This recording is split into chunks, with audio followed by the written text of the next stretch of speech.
Chapter 627. Fury was very satisfied with Link's attitude.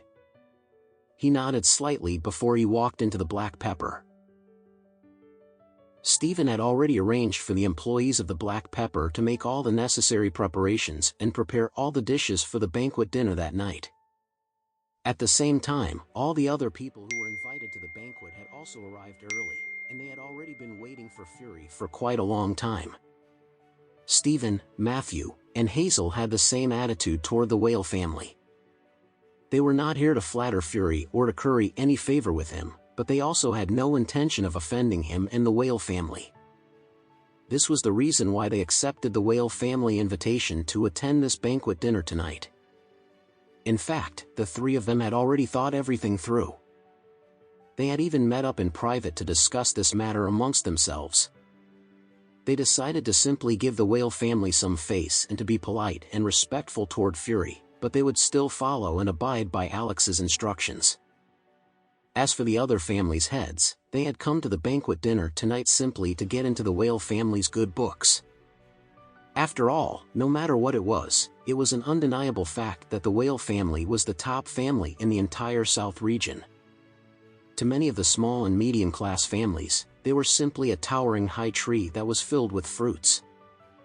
Moreover, it was only natural that every monkey would hope to be able to hang onto this tree as tightly as they could.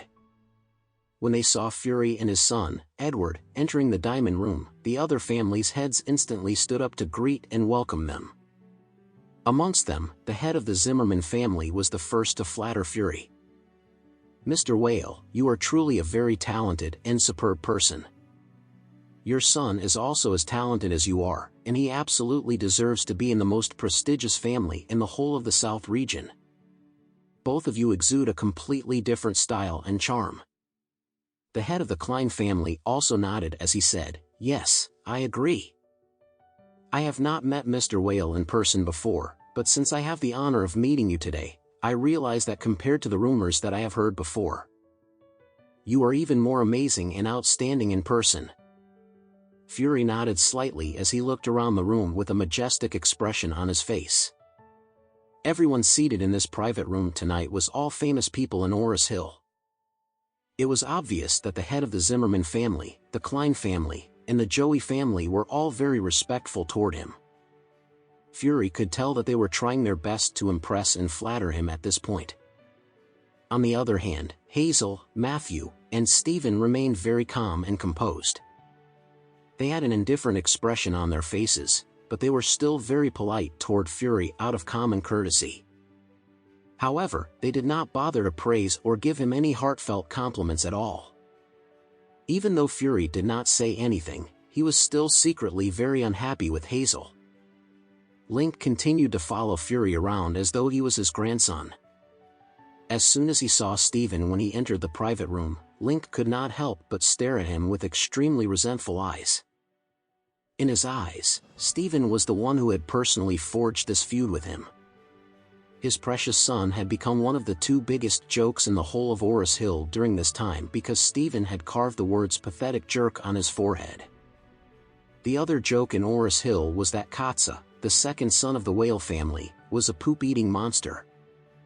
However, since everyone was afraid of the strength and power of the Whale family, no one dared to make fun of this matter in public. They could only laugh about this in private. On the contrary, the Joey family was not very strong or influential in Oris Hill. Therefore, the misfortune suffered by Link's son, Ethan, had been widely spread throughout the entire Oris Hill and had become a topic of conversation amongst many people who treated this as a joke. Just the day before yesterday, Link was out for work when he heard two young children about the age of 10 years old arguing with one another. One of the boys scolded his friend and called him a pathetic jerk. However, the other kid had quickly turned around and yelled, "I am not a pathetic jerk. Ethan Joey is the real pathetic jerk." As soon as Link heard this, he stepped forward and gave the kid a tight slap across his face. The young boy fell to the ground without knowing what was happening. When the young boy's father came up to confront Link about this matter, he ordered his driver and bodyguard to beat him up. The man was was beaten up so badly that he was eventually sent to the hospital. However, there were still so many people who were mocking and making fun of Ethan in Orris Hill. How could he possibly stop them all?